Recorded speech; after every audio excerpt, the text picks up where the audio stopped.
जय हिंद students. Welcome back to India ancient history session. और आज के इस सेशन में हम पढ़ेंगे वैदिक साहित्य के बारे में।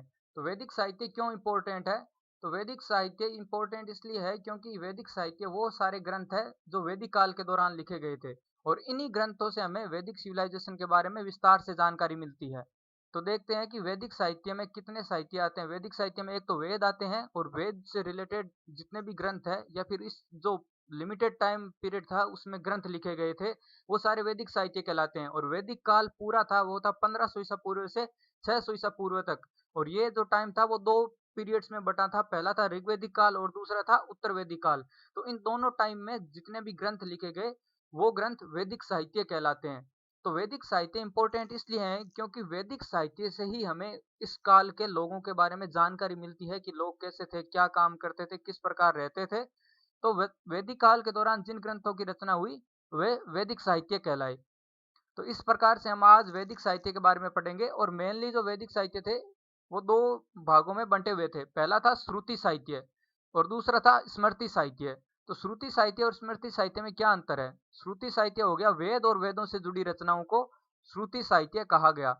तो वेद हो गए चार वेद, ऋग्वेद, यजुर्वेद, सामवेद और अथर्ववेद। और बाकी उनसे जुड़ी रचना जिन वे दूसरी रचनाएं उनको उन्हीं लोगों ने लिखा जो वेदों को अच्छी तरह से जानते थे और वेदों को सरलीकरण आम लोगों के लिए किया। तो वो श्रुति साहित्य कहलाए। और श्रुति साहित्य थे वो लंबे समय तक मौखिक रूप में चलते रहे और बाद में उनको संकलन किया गया, यानी लिखित रूप में वो बाद में अस्तित्व में आए। और दूसरी तरफ थे स्मृति साहित्य। तो स्मृति साहित्य क्या थे? जो मनुष्यों द्वारा लिखे गए थे। मनुष्यों द्वारा से इसका बात का मतलब ये है कि जो वेदों के बारे में कम जानते थे वो उन्होंने अपनी समझ के आधार पर या फिर अपने नए नियम बनाए और उनको ग्रंथ बनाए और उसमें लिखा अपने हिसाब से जितना वो समझ सकते थे। उनको लिखा अपने किसी देवता की प्रशंसा में, अपने पर्सपेक्टिव से, अपने एक नए जीवन मार्ग के बारे में लिखा। जैसे दर्शन हो गए, रामायण महाभारत हो गई, ये स्टोरी हो गई। तो ये सब उन बाद के मनुष्यों द्वारा लिखी गई और उन पर आधारित थी। तो ये सब हो गए स्मृति साहित्य जो मनुष्यों द्वारा और मनुष्यों पर आधारित थी मुख्यतः। तो ये स्मृति साहित्य हो गए। और स्मृति साहित्य में अर्थशास्त्र भी आता है जिसको कौटिल्य ने लिखा था। Sorry for this.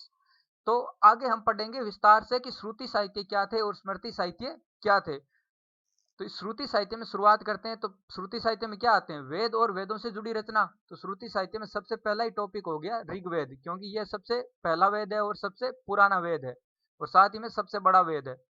तो ये हो गया ऋग्वेद। ऋग्वेद के बारे में अब आगे पढ़ेंगे कि ऋग्वेद में क्या होता है। कि ऋग्वेद सबसे विश्व का प्रमाणिक ग्रंथ है, विश्व का सबसे प्रमाणित ग्रंथ है। यानी अगर ऋग्वेद के समकालीन कोई भी बात आएगी, कोई भी ग्रंथ आएगा या उन दो ग्रंथों में मतभेद आएगा, तो उनकी तुलना अगर ऋग्वेद से करेंगे और अगर उनकी बात ऋग्वेद से मैच करती है तो वो बात सही है, लेकिन अगर वो बात ऋग्वेद से मैच नहीं करती तो वो बात गलत है। इस प्रकार ऋग्वेद है वो सबसे प्राचीन और सबसे प्रमाणिक ग्रंथ है, यानी मोस्ट क्रेडिबल जो सोर्स ऑफ इंफॉर्मेशन है अपने टाइम का, वो ऋग्वेद है 1500 ईसा पूर्व के टाइम का। और इसे संस्कृत भाषा में लिखा गया है, यानी जो भाषा इसको लिखने में काम ली गई थी वो थी संस्कृत। और ये पद्यात्मक शैली में, पद्यात्मक शैली मतलब इसमें श्लोक लिखे गए हैं जिनका गायन किया जाता था या फिर उच्चारण किया जाता था। इसे लेख की तरह पढ़ा नहीं जा सकता था, आर्टिकल रूप नहीं था, वो एक श्लोक रूप था। और इसमें कितने मंडल थे? 10 मंडल। मंडल आप समझ सकते हो चैप्टर से भाग हो गए 10। और 1028 श्लोक थे टोटल। और ये सब क्या थे? देवताओं की स्तुति में लिखे गए थे। मुख्य थे कि देवता इस प्रकार से थे, देवताओं को ऐसे प्रसन्न किया जाता है, इस देवता की प्रशंसा में ये श्लोक है। तो उसी प्रकार जो गायत्री मंत्र है वो ऋग्वेद के तीसरे मंडल से लिया गया है। ये 10 मंडल में से एक मंडल है, तीसरा मंडल। और ये जो ऋग्वेद में गायत्री मंत्र है ये सूर्य की स्तुति में लिखा गया है, यानी सूर्य देव को प्रसन्न करने के लिए इस गायत्री मंत्र को लिखा गया है या उच्चारण किया गया है। और गायत्री मंत्र मैं बता दूं ये है ओम भूर्भुवस्व वाला वो गायत्री मंत्र। और ऋग्वेद में किसकी चर्चा है? ऋग्वेद में अग्नि, वरुण, इंद्र, इन देवताओं की चर्चा और प्रशंसा की गई है। तो ऋग्वेद क्या था? ऋग्वेद था ऋग्वेदिक काल की घटना को बारे में बताता है कि ऋग्वेदिक काल में लोगों की लाइफ कैसी थी, लोग कौन से देवताओं की पूजा करते थे, किस प्रकार रहते थे। तो ऋग्वेद में जो पुराने देवता थे वो इस बात थे अग्नि, इंद्र, वरुण। तो ये सब सारे नेचुरल देवता थे, इनको प्रकृति से डिराइव किया गया था, यानी प्रकृति की घटनाओं से तुलना करके इन देवताओं को नाम दिया गया था और इनकी प्रशंसा की गई थी। जैसे इंद्र वर्षा का देवता होता था या फिर युद्ध का देवता होता था। अग्नि होता था देवताओं और इंसानों के बीच का मध्यस्थ यानी कड़ी का काम करता था कि अग्नि में अगर हम कोई चढ़ावा करते हैं तो वो धुआं बनकर देवताओं के पास पहुंचती है। और वरुण देवता थे, उनको माना जाता था बारिश का देवता, बारिश का नहीं, बारिश के इंद्र हो गए, वो थे ऋतु के देवता, प्राकृतिक संतुलन के देवता की नेचर में जो बैलेंस होता है वो वरुण देवता के कारण होता है। तो ऋग्वेद में थे, ये पुराने देवता थे और इनकी प्रशंसा के बारे में लिखे गए थे। लोग ज्यादा प्रकृति में विश्वास करते थे और प्राकृतिक घटनाओं को ही देवता के रूप में देखते थे। और इस वेद का जो पाठ करता था वो एक ब्राह्मण होता था। तो ये वेद थे, इनकी भाषा जटिल थी, संस्कृत थी और कुछ ही शिक्षित लोग इनका पाठ कर पाते थे, समझ सकते थे। तो जो ऋग्वेद का पाठ करने वाला ब्राह्मण होता था उसको कहते थे होत्री। ये उस ब्राह्मण की पदवी होती थी जो ऋग्वेद का पाठ करता था। तो ये हो गया ऋग्वेद के बारे में। और ऋग्वेद के बारे में अगला वेद है उसका यजुर्वेद। तो ऋग्वेद है वो ऋग्वेदिक काल के बारे में जानकारी देता है और ये एकमात्र ऐसा स्रोत है जो ऋग्वेदिक काल के बारे में जानकारी देता है। उसके बाद आता है उत्तरवेदिक काल जो कि 1000 ईसा पूर्व से 600 ईसा पूर्व तक रहता है। और बाकी जितने भी ग्रंथ थे जैसे वो जो श्रुति साहित्य हो गए ऋग्वेद के अलावा और वो स्मृति साहित्य हो गए, वो सारे उत्तरवेदिक काल में लिखे गए। तो शुरू होती है यजुर्वेद से। तो यजुर्वेद बांटा गया था दो भागों में। यजुर्वेद को दो भागों में बांटा गया था। पहला था कृष्ण यजुर्वेद जो गद्य भाग में था, यानी उसमें निबंध टाइप था, उसमें लेख लिखे गए थे, हम नॉर्मल पाठ की तरह पढ़ सकते थे लेकिन भाषा संस्कृति थी उनकी। और दूसरा था शुक्ल यजुर्वेद जो पद्य भाग में था, इसमें केवल श्लोक थे। तो ये यजुर्वेद है, ये दो भागों में बांटा गया है और दोनों भागों में अलग अलग बांटा गया है। कृष्ण यजुर्वेद है वो गद्य लिपि में है, गद्य शैली में है, और शुक्ल यजुर्वेद है वो पद्य शैली में है। और यह एकमात्र ऐसा वेद है जिसे गद्य और पद्य दोनों में लिखा गया है। यानी ये एकमात्र, जितने भी साहित्य हैं चारों वेद है उनमें ये गद्य और पद्य दोनों में लिखा जाने वाला एकमात्र वेद है जिसमें दोनों प्रकार की शैली का प्रयोग किया गया है। और ये एक कर्मकांड प्रधान ग्रंथ है। अब यहाँ कर्मकांड का क्या मतलब हुआ? यहाँ कर्मकांड का मतलब हुआ यज्ञ से। यानी यज्ञ है वो जितने भी प्रकार के यज्ञ होते थे उनमें कौन सा चढ़ावा करना है, किस देवता का कौन सा यज्ञ होता है और किस देवता को किस प्रकार से यज्ञ करना है, कितनी आहुतियां होगी, कौन से मंत्र पढ़े जाएंगे, ये सब यजुर्वेद में वर्णन था। तो यजुर्वेद में यज्ञ के बारे में विस्तार से वर्णन था। और इसकी एक ट्रिक है कि यजुर्वेद किसके बारे में है, तो यजुर्वेद यज्ञ के बारे में है। और यह यज्ञ यह से शुरू होता है और यजुर्वेद भी यह से शुरू होता है। तो इस प्रकार हम याद आसानी से रख सकते हैं कि यजुर्वेद में किसके बारे में है या फिर यज्ञ के बारे में कौन सा वेद है, तो वो है यजुर्वेद। और इसमें 40 मंडल और 2000 ऋचाएं हैं। तो ये ऋग्वेद काफी बड़ा था, यजुर्वेद काफी बड़ा था। और इसमें कितने हैं? 40 मंडल और 2000 ऋचाएं, यानी कम से कम 40 इसके भाग है और 2000 श्लोक है। और इस वेद का पाठ करने वाले ब्राह्मण को अधर्व्यू बोला जाता था। इसका मतलब जो ऋग्वेद का हो गया होत्र और जो यजुर्वेद पढ़ता था उसको अधर्व्यू बोला जाता था। ये इस वेद को पाठ करने वाले ब्राह्मण की पदवी होती थी। यानी जो यज्ञ के बारे में सब कुछ जानता था वो ब्राह्मण अधर्व्यू होता था। और उसके बाद अगला आता है सामवेद का। तो सामवेद का इंटरेस्टिंग बात यह है कि सामवेद है ये गाने से संबंधित है, यानी गायन शैली का है। इसने सबसे पहले इंट्रोड्यूस किया सामवेद ने। और सामवेद में है ऋग्वेद। ऋग्वेद की रचनाओं को इस प्रकार से लिखा गया कि वह धुन और संगीत के साथ गाए जा सके।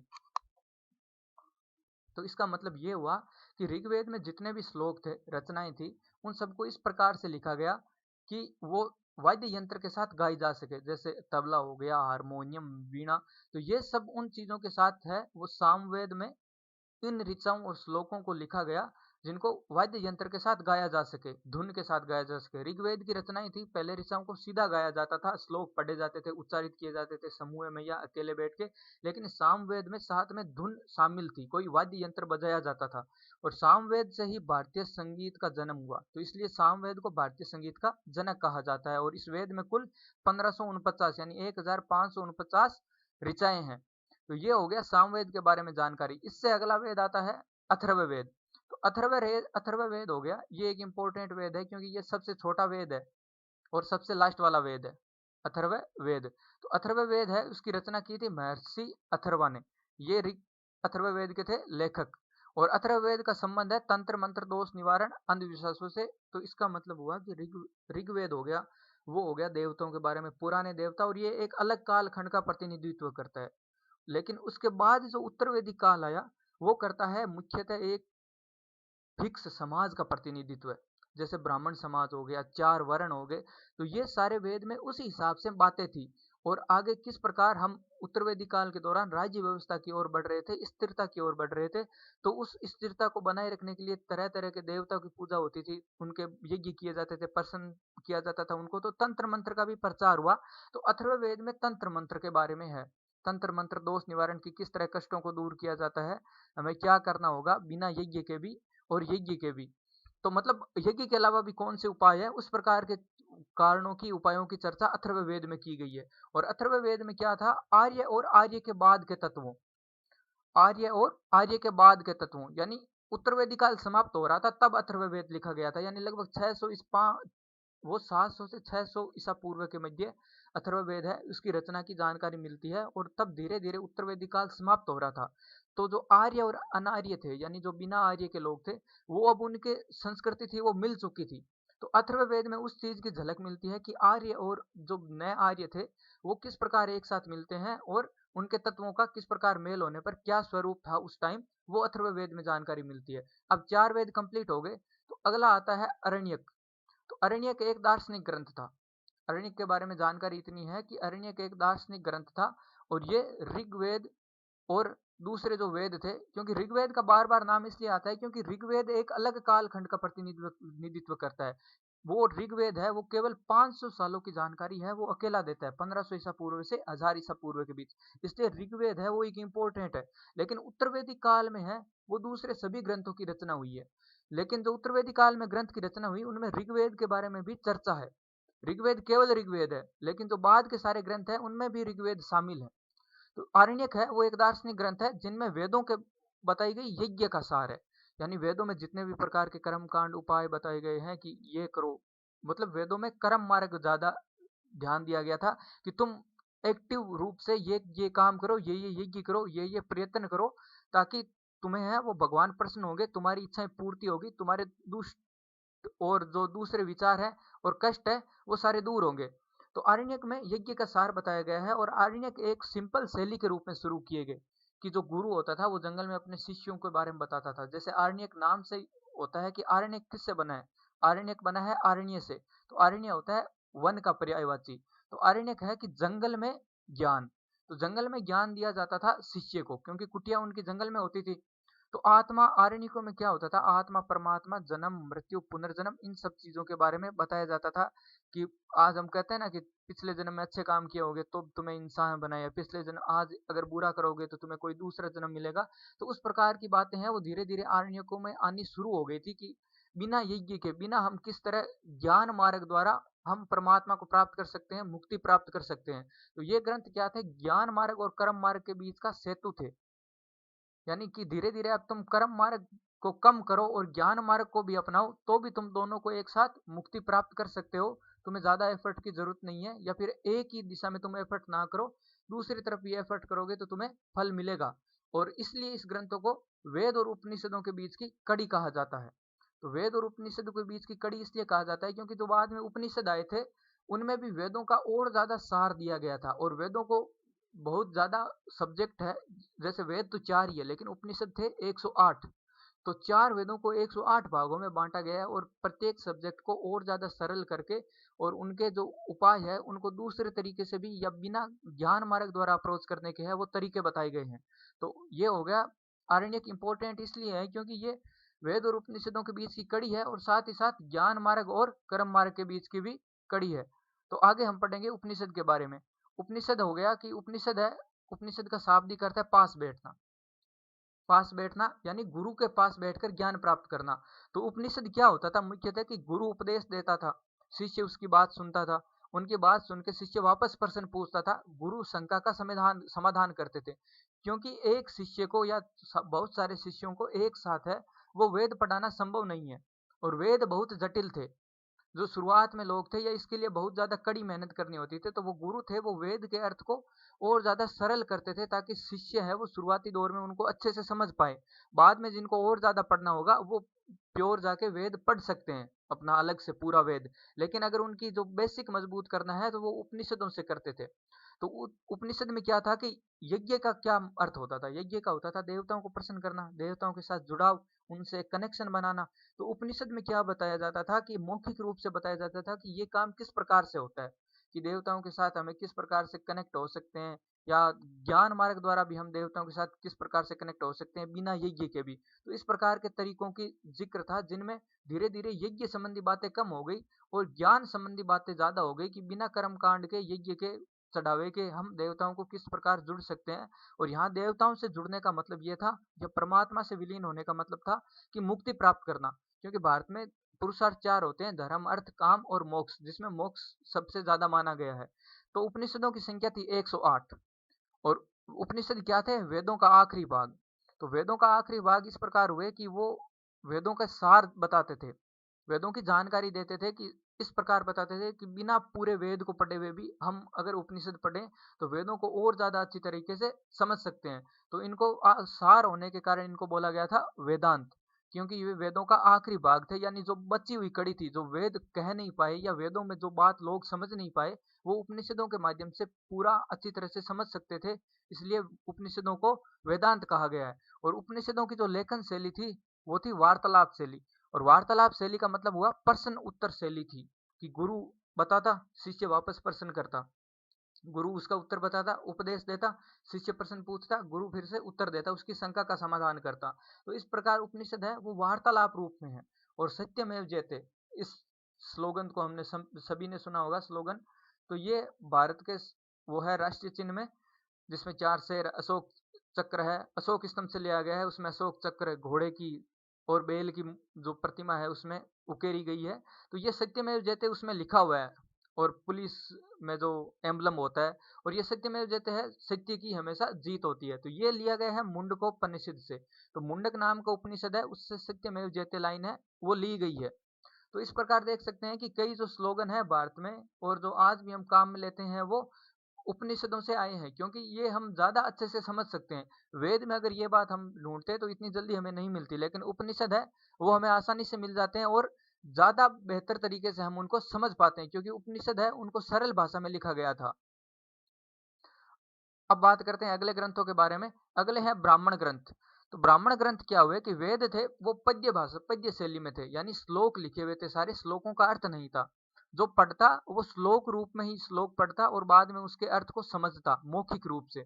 लेकिन जो ब्राह्मण ग्रंथ थे, वो जो वेदों को पढ़ने वाले ब्राह्मण थे, जो वेदों को अच्छी तरह समझते थे, उन ब्राह्मणों ने क्या किया, जो श्लोकों का अर्थ है, जो श्लोकों का सार है, उसको गद्य रूप में लिखा। जिससे हम लोग थे जो संस्कृत पढ़ना जानते थे लेकिन जो जटिल श्लोक नहीं समझ सकते थे, लेकिन उनका अर्थ पढ़ के वो समझ सकते थे, तो उन वेदों की गद्य रचनाओं को कहा गया था ब्राह्मण। तो इन ग्रंथों को ब्राह्मणों द्वारा रचन, जो वेदों को पढ़ने वाले ब्राह्मण थे उनके द्वारा रचना की गई, तो इन ग्रंथों को ब्राह्मण ग्रंथ कहा गया। और वेद जो ग्रंथ थे ब्राह्मण ग्रंथ, ये हर वेद से जुड़े थे अलग अलग ब्राह्मण। जैसे ऋग्वेद से ब्राह्मण जुड़े थे कौशितकी और ऐतरेय। ये जो दो ब्राह्मण थे ये ऋग्वेद से जुड़े थे, इन्होंने ऋग्वेद का गद्य रूप का संकलन किया। यजुर्वेद से जुड़े थे तैत्तिरीय और शतपथ। तो ये जो दो ब्राह्मण थे उन्होंने यजुर्वेद का गद्य रूप से संकलन किया। और सामवेद, सामवेद से पंचविश और जैमिनीय, तो ये दो जो ब्राह्मण थे इन्होंने सामवेद का जो है गद्य रूप में रूपांतरण किया। और अथर्ववेद का गोपथ ने। तो ये जो ब्राह्मण है और ये अपने वेद से जुड़े हुए हैं, तो ये एक इंपॉर्टेंट बात है। और ये इनसे क्वेश्चन आते हैं कि ऋग्वेद या कौशितकी और ऐतरेय ब्राह्मण है वो किस वेद से जुड़े हुए हैं। तो इस प्रकार के क्वेश्चन आते हैं, या तो ब्राह्मण का नाम पूछ के वेद का नाम पूछ लिया जाता है, या फिर वेद का नाम पूछ के ब्राह्मण का नाम पूछ लिया जाता है। तो अगले आते हैं स्मृति साहित्य। तो ऊपर वाले हो गए श्रुति साहित्य, यानी जो वेदों द्वारा लिखे गए थे, बड़े महान ऋषियों द्वारा लिखे गए थे, वैदिक दैवीय ज्ञान वाले ऋषियों से लिखे गए थे। दूसरे हैं स्मृति साहित्य, जिसमें मनुष्यों द्वारा, मुख्यतः मनुष्यों की अंडरस्टैंडिंग की बात लिखी हुई है या मनुष्यों के बारे में बात लिखी हुई है। तो पहले हैं वेदांग। तो वेदों का अर्थ आसानी से समझने के लिए वेदांगों की रचना की गई। तो वेदांग हो गए जो है तो वेदों के बारे में, लेकिन उनकी रचना बाद में की गई, जो वेद को ज़्यादा अच्छे से नहीं जानते थे, या फिर वेदों का इस प्रकार से किया गया कि वो आम लोगों को अच्छे से समझ आ सके, यानी एकदम नॉर्मल पब्लिक के लिए ट्रांसलेट किए गए थे, वो थे वेदांग। जिनको बाद में कुछ जो ऋषि मुनि थे, ब्राह्मण थे, उन्होंने किया, लेकिन वो उनसे तुलना नहीं कर सकते थे श्रुति साहित्य से, क्योंकि ये काफी बाद में लिखे गए थे। और वेदांगों की संख्या कितनी है? 6। तो वेदांग टोटल संख्या में 6। तो वेदांग और वेदांत में अंतर देखना, ध्यान से देखना। वेदांग है ये स्मृति साहित्य में आ जाते हैं, लेकिन जो वेदांत है वो उपनिषद का दूसरा नाम है। तो ये यहाँ पे एक समझने वाली बात है, गौर करने वाली बात है। और वेदांग के 6 भाग है। पहला है शिक्षा, दूसरा है कल्प, तीसरा व्याकरण, चौथा निरुक्त, पांचवा छंद और छठा ज्योतिष। तो ये 6 वेदांत थे। और आगे बात करते हैं स्मृति। तो स्मृति भी एक प्रकार का ग्रंथ था। स्मृति ग्रंथ तो ये पूरा इनको डिनोट करने के लिए हो गया, श्रुति साहित्य और स्मृति साहित्य। लेकिन स्मृति था वो एक ग्रंथ का नाम था, जैसे वेदांत ग्रंथ हो गए वैसे स्मृति भी एक ग्रंथ था। और स्मृतियों में मनुस्मृति सबसे प्राचीन स्मृति है और सबसे क्रेडिबल स्मृति है, वो मनुस्मृति मानी जाती है। इसका सबसे ज्यादा मतलब इसमें जो बात है स्मृतियों में, वो सबसे ज्यादा क्रेडिबल बात है, वो मनुस्मृति मानी जाती है। और पुराण हो गए वो भी स्मृति साहित्य में आते हैं। पुराण हो गए ना, विष्णु पुराण, गरुड़ पुराण, तो ये सारे हैं वो किस में आते हैं, ये भी स्मृति साहित्य में आते हैं, क्योंकि ये बाद में लोगों द्वारा संकलन किए गए थे, बाद में लोगों द्वारा अपने अपने देवताओं के या प्रिय इष्टों की प्रशंसा में लिखे गए थे। और कई पुराणों के बारे में तो मतलब हेडिंग एक ही थी, लेकिन पहले जो पांडुलिपि थी यानी जो पुराने हस्तलिखित जो सबूत मिले हैं, ग्रंथ मिले हैं, वे अलग अलग मिले हैं। जैसे कि एक विष्णु पुराण है, तो विष्णु पुराण की हेडिंग से 2-3 जगह ग्रंथ मिल गए, लेकिन उनमें बातें अलग अलग लिखी हुई थी। तो इस प्रकार पुराण भी है जो बाद में लिखे हुए थे, क्योंकि अगर श्रुति साहित्यों की तरह लिखे होते तो वो एक ही होते, हर जगह एक ही होते। जैसे ऋग्वेद है, क्योंकि ये अपने एक ही है, जहां भी ऋग्वेद के बारे में जो भी बात मिली है वो सारी एक समान है, इसलिए ऋग्वेद है वो सबसे पुराना और सबसे क्रेडिबल ग्रंथ है। तो पुराण हो गए वो स्मृति साहित्य में आ गए। पुराण की संख्या 18 हो गई। और कुछ एग्जाम्पल है जैसे मत्स्य, विष्णु, वामन, वराह, तो ये सारे गॉड से रिलेटेड है, उनके बारे में लिखे गए हैं पुराण। और पुराण के बाद आता है षड दर्शन। तो दर्शन हो गए, जैसे दर्शन के बारे में तो सभी जानते हैं, षड दर्शन हो गए, ये वैदिक साहित्य के स्मृति साहित्य में शामिल है। दर्शन जो बाद में आए थे, सांख्य दर्शन, योग दर्शन, वैशेषिक दर्शन, तो ये सारे दर्शन हो गए, ये भी है वो स्मृति साहित्य में आते हैं, यानी बाद में लिखे गए थे, जो बाद के ऋषि आए थे वैदिक काल के अंत में, यानी उत्तर वैदिक काल के समाप्ति की ओर। जैसे सांख्य दर्शन है वो कपिल ने लिखा था, कपिल मुनि। योग दर्शन पतंजलि ने लिखा था। और ये जो पतंजलि थे, ये शुंग वंश के जो पुष्यमित्र शुंग था, उसके दरबार में सुशोभित थे, यानी उसके दरबार के कवि थे पुष्यमित्र शुंग, जिन्होंने मौर्य अंतिम मौर्य सम्राट बृहद्रथ की हत्या करके मगध में अपना ब्राह्मण वंश का शासन है वो दोबारा स्थापित किया था। तो ये देख लीजिए कि इनकी डेट है वो वैदिक काल के बहुत ज्यादा बात है, तो इसलिए ये स्मृति साहित्य की कैटेगरी में आते हैं। अगले हैं वैशेषिक। वैशेषिक दर्शन के प्रणेता है महर्षि कणाद। तो इसमें क्या है, किसके बारे में लिखा गया है, इसमें लिखा गया है परमाणु के बारे में। वैशेषिक दर्शन में परमाणु के बारे में जिक्र है कि किस तरह परमाणु से मिलकर अणु बनता है, या फिर ब्रह्मांड में जितने भी जो कण है या जितने भी वो जो एंटिटी है, चीजें हैं, वो सारी परमाणुओं से मिलकर बनी है। और परमाणु है वो सबसे इंपॉर्टेंट है, और सबसे जो मूल चीज है वही परमाणु है। परमाणु पे सारे स्ट्रक्चर में परमाणु इंक्लूडेड है, यही बात थी वो वैशेषिक दर्शन में थी। अगला है न्याय दर्शन। तो न्याय दर्शन गौतम द्वारा लिखा गया था। तो ये 4 दर्शन हो गए, ये अपने बारे में है, दर्शन के बारे में मुख्य थे। लेकिन जो लास्ट 2 दर्शन है, पूर्व मीमांसा और उत्तर मीमांसा, तो पूर्व मीमांसा लिखी गई थी जैमिनी द्वारा, और उत्तर मीमांसा दर्शन है वो वादरायण द्वारा। तो ये जो 4 दर्शन थे ऊपर वाले, ये इंडिपेंडेंट दर्शन थे, ऋषियों द्वारा लिखे गए थे बाद में अपने पर। लेकिन जो नीचे वाले 2 दर्शन है, ये लिखे गए थे वेदों के बारे में है इनके पे, यानी ये वेदों से जुड़े हैं और वेदों की चीज के बारे में ही इनमें लिखा गया है। जैसे पूर्व मीमांसा और उत्तर मीमांसा में क्या है, कईयों में वेदों के जो यज्ञ कर्म कांड है उनकी विवेचना की गई है, सरल रूप से बताया गया है कि किस प्रकार हम दार्शनिक जीवन में भी उनका काम आता है, नॉर्मल जीवन में हम कैसे काम लेते हैं। और उत्तर मीमांसा में भी वेदों के देवताओं के बारे में और बताया गया है। तो देखते हैं कि दर्शन थे ये बहुत ज्यादा बाद में लिखे गए हैं, और वेदों के ही है, कई जो वेद पर आधारित है और बाकी दूसरे आम जनजीवन पे आधारित है। आम जनजीवन पे जो प्रेरणा मिलती है, जैसे योग दर्शन था, इसमें योग द्वारा शारीरिक क्रियाओं द्वारा किस प्रकार मुक्ति पाई जा सकती है और ये हमारे दैनिक जीवन में किस प्रकार लाभ है, तो ये योग दैनिक जीवन पर आधारित था हमारे। तो इस प्रकार से हम कह सकते हैं कि ये दर्शन भी है, ये स्मृति साहित्य में आते हैं। तो इस प्रकार हम देख सकते हैं कि अगर हमने वैदिक साहित्य पढ़े हैं तो हम उन वैदिक सभ्यता से जितने भी पढ़ते हैं उससे अच्छे ज्यादा रिलेट कर पाते हैं और ज्यादा चीजों को अच्छे से समझ पाते हैं। तो इसलिए वैदिक साहित्य है वो वैदिक सिविलाइजेशन को समझने के लिए एक इंपॉर्टेंट पार्ट है, क्योंकि वैदिक सिविलाइजेशन की जितनी भी इंपॉर्टेंट इंफॉर्मेशन आती है ऑल टू टोटल, वो सारी वैदिक साहित्य पे ही डिपेंडेंट है। वैदिक साहित्य को पढ़ा जा सका तभी वैदिक सिविलाइजेशन की है वो चीजें हमें समझ आई। तो इस कारण से वैदिक साहित्य वैदिक सिविलाइजेशन का एक इंपॉर्टेंट पार्ट है, और इस चीज को हमें ध्यान से पढ़ना चाहिए, ताकि वैदिक जो ऋग्वेदिक काल और उत्तर वैदिक काल है इसको हम और ज़्यादा अच्छे से समझ पाएँ। क्योंकि क्वेश्चन आते हैं वो इनसे इंटरकनेक्टेड आते हैं आपस में। जो स्टेटमेंट रिलेटेड क्वेश्चन होते हैं, वो सारे इनसे इंटर रिलेटेड क्वेश्चन है, वो आते हैं। वैदिक साहित्य का भी स्टेटमेंट दे दिया जाता है और फिर से उस साहित्य से जो रिलेटेड क्वेश्चन स्टेटमेंट हमें दिया गया है, उसकी तुलना उस सर्टेन वैदिक काल की इवेंट से की जाती है और पूछा जाता है कि ये क्रेडिबिलिटी प्रोवाइड करता है या नहीं, या फिर राइट है या रॉन्ग। तो इस प्रकार से हमें वैदिक साहित्य की अंडरस्टैंडिंग देखना ज़रूरी है, ताकि हम जो पूरी वैदिक सिविलाइजेशन की कंसेप्ट है, उसको अच्छे से समझ पाएँ। Thank you. जय हिंद।